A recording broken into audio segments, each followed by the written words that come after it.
Welcome to the Freud's Angels weekly reading, bringing the collective guidance and understanding for this week's energy. Remember, never give your power up to a reader or a reading. You always have the power of autonomy. Hey, angels. Welcome to your weekly reading. I was like, what are we doing? Welcome. Hi, we're Hi. here. I don't know what we're doing, if we're recording the podcast or we're doing whatever, but hey, welcome. Welcome to your weekly reading. We are reading from June 15th through the 21st. It's been a wild June. I'm grateful for it because I feel like there's a lot of things shifting. Right now, I just got a notification that Jupiter and Saturn are kind of connecting, which means it's kind of like rain in the parade kind of thing. But I always see that as giving us more time to prepare, right? More time to prepare and make it exactly what we want to make it, and choose and be very discerning about how we want it to go down. So that's not a bad thing. But Jupiter has entered Cancer. Thank you, baby Jesus, because I needed it out of Gemini for a minute. It was a lot. It was intense for me. I know that any Gemini risings out there, your life has kind of been on a whirlwind roller coaster for the past year. So welcome to Jupiter and Cancer season. At the least. Yeah. Yeah. I don't like roller coasters. Yeah. Nor do I. But the roller coasters that have happened definitely have gotten me into a place that's far better than it was before. It's like that shakeup, right? Yeah, I hate admitting that, but yes. Yeah. She's like, no. Because I also don't tend to learn when everything is calm. Same. I mean, they have to make me like ragey anger for me to make changes and set boundaries. And so I'm like, girl, wouldn't it be easier if we set the boundaries before we were mad and angry and like having physical manifestations of our rage and anger? Like, wouldn't that have been easier? I'm like, but it probably wouldn't have happened. Yeah, what if you just create them from your heart and soul? Like, I'd rather create them from spite and anger. Thank you. Oh my God. My pattern has worked so well for me to do it spite and anger. Oh, the human experience, my friend. Oh, Vanessa, what are the mermaids telling us? Well, the mermaids, I feel like, are attacking me personally, but we'll just go right ahead and say that this is a collective thing. The Solitude card came out. This card doesn't come out very often. And I feel like I usually like this card, right? Like, because I'm a big fan of cocooning. I feel like when it's time to cocoon, like it feels good. It's nourishing. It's like, take out all the distractions and take out all of the, the things that are just overwhelming. And, for me, I get overstimulated fairly easily these days. So I have to retreat more often than I used to. And, so like I'm usually a super fan of Solitude, but today I just felt like I did not feel positive feelings when this came out personally, because I feel like for me in my own life, when the idea of solitude is like sad, right? Like I have been going through emotional stuff related to relationships. Shocking. Like, go back 5 years, same shit all the time. Different hair color. Different hair color, different location. Yeah, exactly. Different location, different environment. Because, it sucks to build by yourself sometimes. Like, I know I can do it. I have done it. I'm proud of myself. I do walk around this place and be like, oh my God, like, look at all the shit that you did on your, like, not on your own because people supported you, but like, there was nobody contributing. Like, this was just you, and feeling like, good about that. But also having had the experience of, someone that I felt as a true partner. Like, I felt as being like, oh my God, finally, this is like how it's supposed to be. And, for the first time, I think I saw a positive growth possibility too. And that made me feel comforted, and that doesn't normally happen, right? Like, I'm strong, independent, fiercely trauma driven. Independence. I don't want anybody here. I don't need anybody here. And so that was very different for me to like settle into the softness of being like, yes, I do want that. it is really fucking hard to be alone. And then the shit happened and that didn't happen. And I was faced with, oh my God, you're alone again, and I don't want to be, versus I'm alone again, big fucking surprise. You know what I mean? Like the mentality that always was when I didn't have the softness that I have now.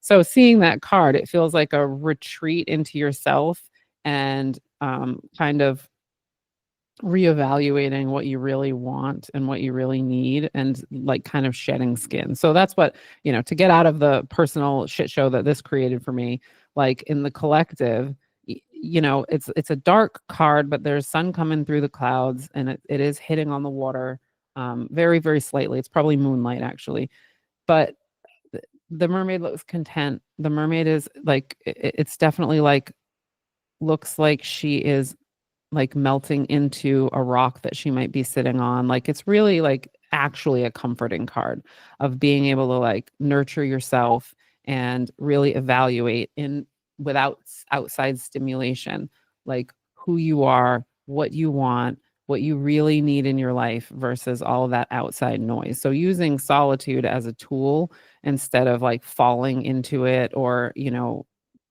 using it as a protective measure, Yeah. just kind of using it more as like a sit here and like gather myself, sit here and know myself, sit here and love myself and nurture myself, and really realign, if you feel like you need to realign like I do. Yeah, a very intentional choice, Yeah. right?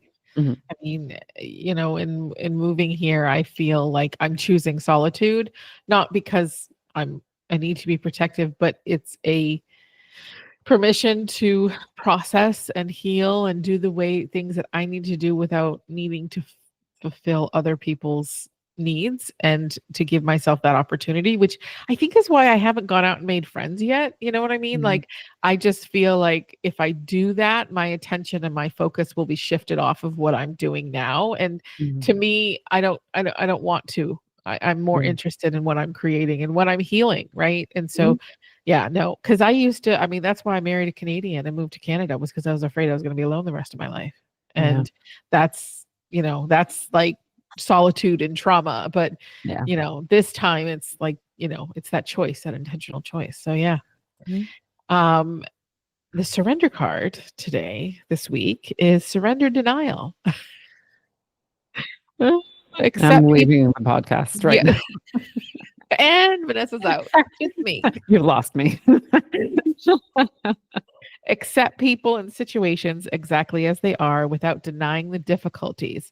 Then you can see things clearly and make the best decisions. I think, there's so much to say here. There's so much to say. One of the posts that came up recently in Substack, which was about, the idea of judgment as part of spiritual bypassing. And spiritual bypassing is trying to, kind of make really difficult situations look positive, like spin it, right?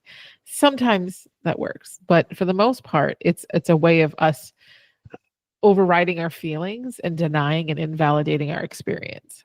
And it doesn't mean in hindsight you can't see the things of why those happened and the process of it. And that's not spiritual bypassing, that's just reflection.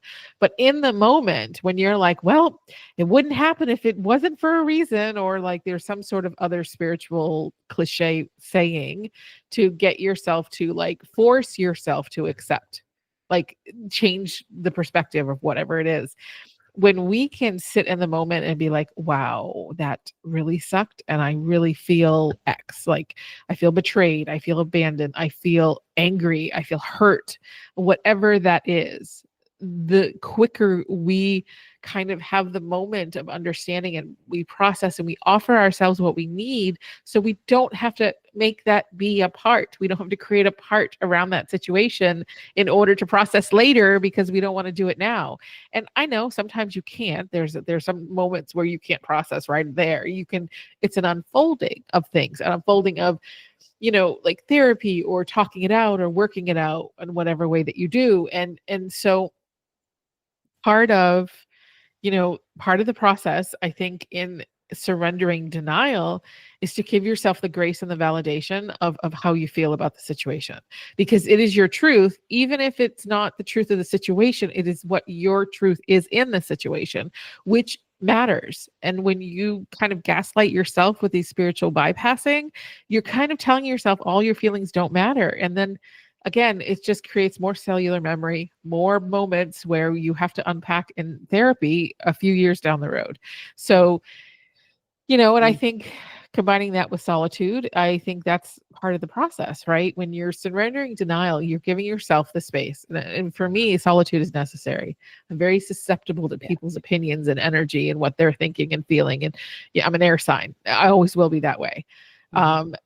So the solitude helps give me the privilege of having that time to process it and to understand my feelings and work through them. And, and even now with setting some hard boundaries with my family is like, it's really hard because there are parts that are like, what the hell are you doing? This is not how we do things. Like what's going to happen? And they're really afraid. And if I didn't have that time to assist them, to kind of reassure that feeling and to kind of validate how they feel and to show them a different way of being in relationship with people, that I would never, like, if I didn't have the time to do it, it wouldn't happen. And I just the healing wouldn't be complete. It would just be a mess. And I'd just be on fire all the time and not just some of the time.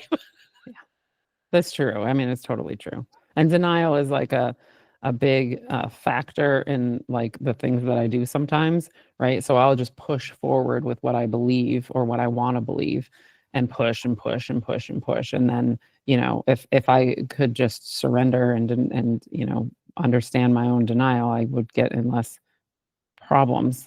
I mean, I say it out loud, but the practice of it is a little bit different, because especially I think with us air signs, it's a little bit different because of the way that we are, right? Yeah. Like, and like with me, like the Libra Gemini thing is like, I mean, it's too, like, we got some scales and we've got some fence riding and we've got I can be all the things because I can get it. And it's just all the time. So that means when I sit in anger, I don't just sit in anger with the one story. I sit in the anger with one story and this one and this one and this one, and it just, I pick the favorite one, right? Like, or, you know what I mean? And that's where the denial comes in for me, of just being like, which one feels good? Because then we're just going to go with that one instead of, what is actually coming at me, and accepting that. And again, I feel personally, attacked by your card as well. Like, I just feel very personally attacked. I need to go, like, have a moment for myself.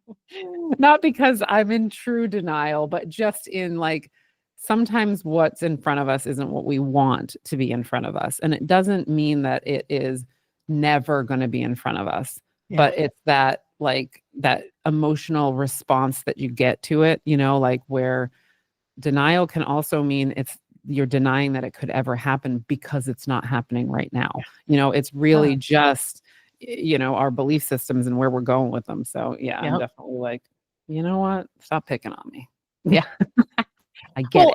Denial of your heart's desires, denying that it's possible, right? Denying yourself the pleasure of creating a life of your choosing, the denial of your gifts and what you're here to share with the world. And, there's all sorts levels and different angles of denial. And so, the more we're in denial of it, we kind of prolong whatever process that wants to take us, whether it's healing or whether it's creating. And believe me, I spent a lot of time in that house of denial. So I understand. So let's talk about money. The money card for this week is I have a healthy relationship with money. I affirm that. I own that. So be it. So Amen. It is. Yes. My friends, summer solstice is coming. Do you know what that means? That we are entering our 6th season as Freud's angels. Can you believe it? I told somebody the other day, I said, this is the longest in any relationship I've ever been. So I don't know what's. Yeah, absolutely the longest relationship ever.